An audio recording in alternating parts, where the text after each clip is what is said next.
سلام البنات، ان شاء الله كامل تكونوا بخير. انا سافا الحمد لله يا رب. اليوم راني جيت نشارك معاكم وصفه تليق لهذا البرد واللي هي الحمص. تقدري تقولي مش تقدري تقولي 100% كيما الحمص تاع برا، راجلك راح يولي مدمن عليه، ما عادش ياكل حمص تاع برا.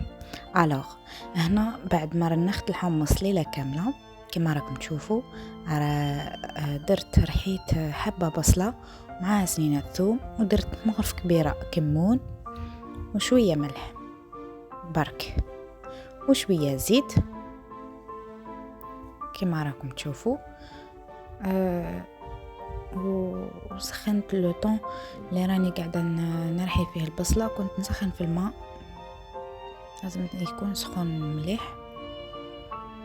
ومن بعد مرقت هذاك الحمص، لازم كي تمرقي لازم هذاك الحمص يتغطى خلاص، باسكو هنا رايحين نقفلو على الحمص في الكوكوط بيان سور.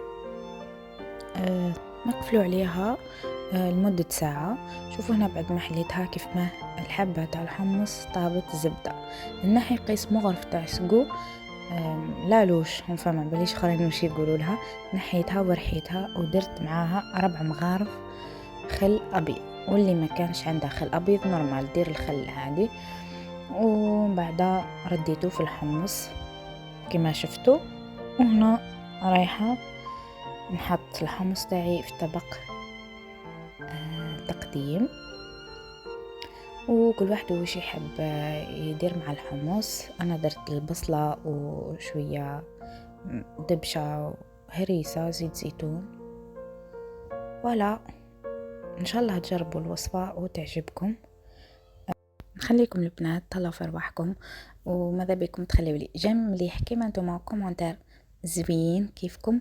تهلاو في رواحكم. سلام.